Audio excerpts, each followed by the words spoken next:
سهل انه يحقق فيها اي حاجه رغم كل حاجه بتحصل في حياتك. فلو انت بتحس ان اي حاجه صعبه عليك وبتسوف كتير وبتاجل الحاجات وبتضيع وقت ونفسك تبدا، فالفيديو ده ليك. ايوه كده يا وديع.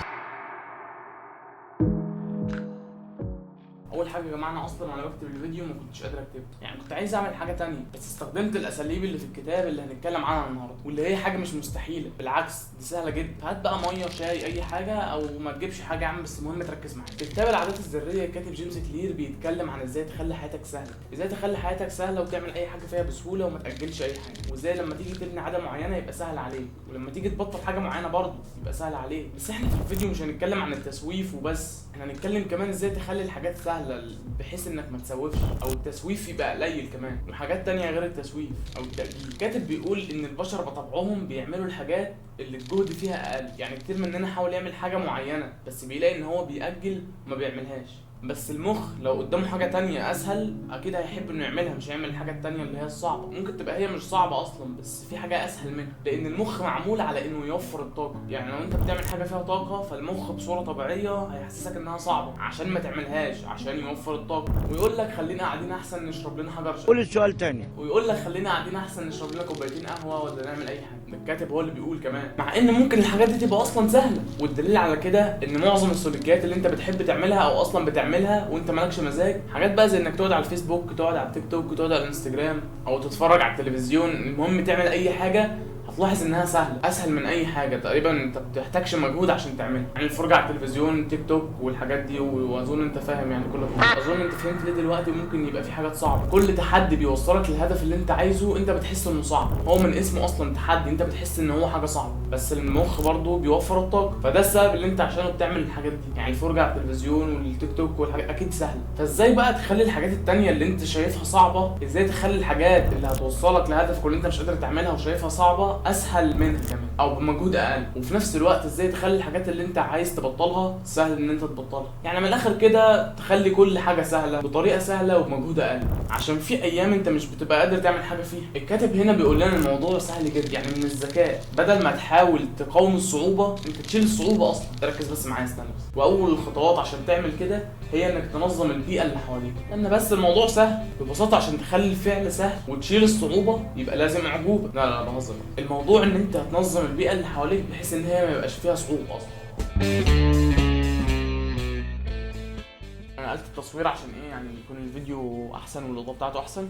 مش مستحيل، الكاتب بيقول انك هتنظم البيئه اللي حواليك بحيث ان هي ما يبقاش فيها صعوبه اصلا، او الصعوبه تبقى قليله جدا. الكاتب هنا بيضرب مثال، بيقول ان في ناس مثلا بتحاول تخس، ومع ان الثلاجه مثلا مليانه شوكولاته واكل اصلا مش بيساعدهم ان هم يعملوا كده، مش بيساعدهم ان هم يوصلوا لهدفهم، فبالتالي البيئه بتاعتهم صعبه ان هم يوصلوا لهدفهم فيها. وانك مثلا تذاكر على الموبايل وانت عارف طبعا ان الموبايل يعني مش هتعرف تذاكر عليه. ولو لاحظت اكتر هتلاقي ان معظم الحاجات مبنيه على كده. الدليفري بدل ما تقوم وتجيب الحاجات هو خلاص بيوفر لك الحاجات دي، بدل ما تقوم وتتعب هو بيريحك ويجيب لك هو الحاجات. تطبيقات المواصلات بدل ما تروح بقى تقف موقف ولا خلاص هو اللي بتطلب العربيه من عندك. زي الفيسبوك، الناس قبل الفيسبوك كانت محتاجه تواصل اجتماعي ومحتاجه حاجات كده، خلاص الفيسبوك وفر لهم الحاجه دي. الكاتب هنا برضو بيدي مثال، بيقول لك لو عايز تفطر مثلا، في ناس بتكسل تحضر الفطار اصلا، بيقول لك مثلا لو عايز تفطر جهز الحاجات من امبارح عشان تعملها النهارده. كل يوم تجهز الحاجات قبل ما تنام عشان تعرف تفطر الصبح والفطار يكون سريع عليك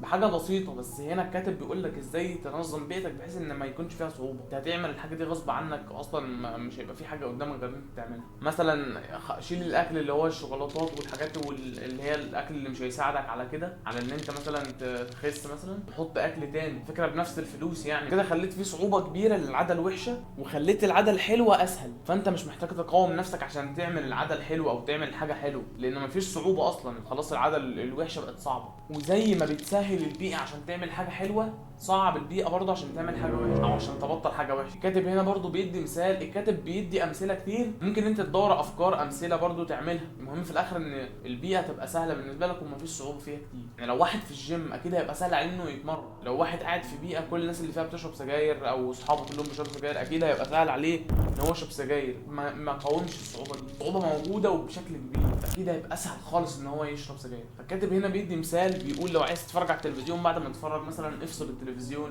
اعمل حاجه فيه بحيث انك يبقى صعب عليك ان انت تفتح التلفزيون. ازاي بقى؟ في ناس لما تيجي تذاكر بتخرج التلفزيون بره، خرج مثلا التليفون بره الاوضه لو انت التليفون بيزعجك كتير وانت بتذاكر. ادي مثلا حد التليفون، قول له خلاص وانا بذاكر ما تدينيش التليفون، انا عقبال ما اذاكر خلاص هتديني التليفون لما اخلص مذاكره. اللي بيحصل هنا ان انت بتقلل الصعوبه عشان ما تحتاجش تقاومها، لان في يوم من الايام فعلا مهما قاومت هتستسلم للصعوبه دي. الموضوع ان انت بتصعب العاده الوحشه وبتسهل العاده الحلوه بمجهود قليل. لاحظ الكلمه دي، بمجهود قليل. ولو انت فاكر ان كده صعب فانت اصلا هتنسى التليفون بعد ما تخرجه من الاوضه، وهتنسى التلفزيون وهتنسى كل حاجه، وهتندمج. احتمال كبير قوي تندمج في اللي انت بتعمله، لان مش هيبقى قدامك حل غير كده. المخ هيشوف الحاجات التانيه صعبه لان انت صعبت البيئه او صعبت الحاجات التانيه. هيبقى سهل عليك انك تلتزم. دي اول الطرق اللي ممكن تستفيد بيها لو انت حاسس انك ما عندكش طاقه تعمل حاجه. هي دي بمجهود قليل وهتساعدك تعمل حاجات كتير. انت كده فهمت اللعبه ماشيه ازاي. اخيرا فهمت يا وديع. كاتب هنا في الكتاب قال لنا اللعبه ماشيه ازاي. الحاجه الثانيه واللي سهله جدا لما تاجل، وانت عرفت الحاجات بتتاجل ليه او من اسبابها يعني. ففي حيله الكاتب قالها هنا وخدعه بتتعمل في المخ. نخش في الموضوع. انا كده منظم بيتي وعامل كل حاجه، بس مش المخ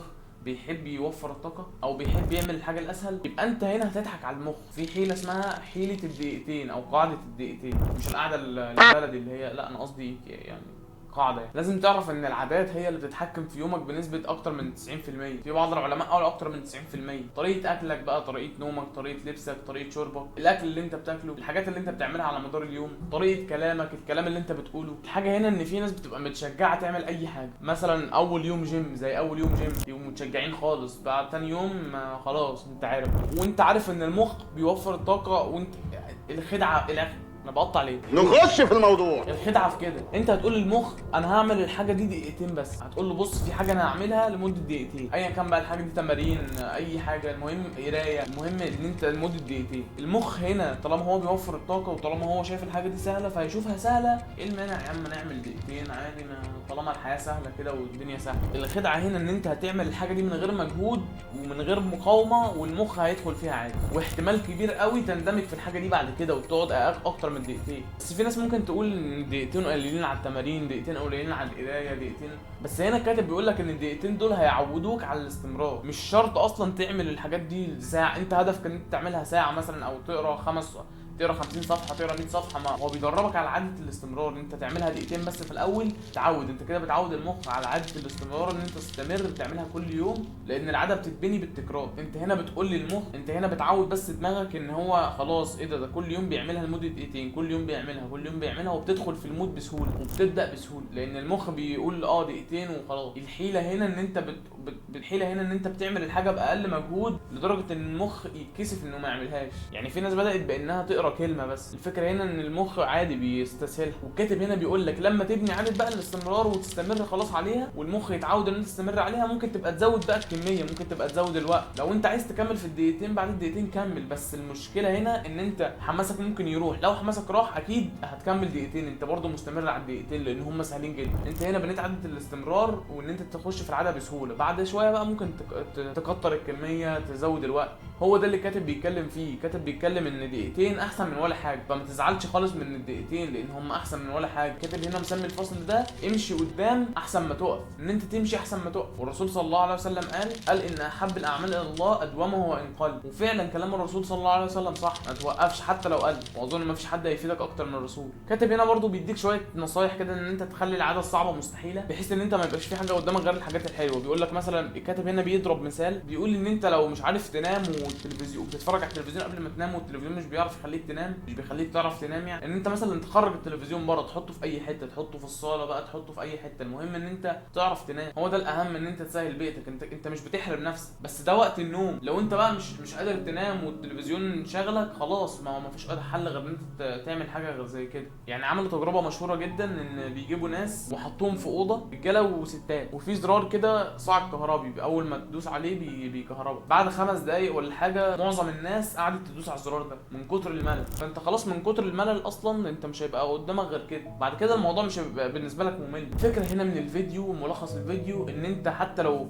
حاسس ان انت مش قادر تعمل حاجه، ان انت تبدا بمجهود قليل. هي دي الخدعه اللي الكاتب قالها واللي انا جاي الخصها لك هنا، ان انت تعمل الحاجه بمجهود قليل لو انت مش قادر تعملها او انت مش مصدق نفسك.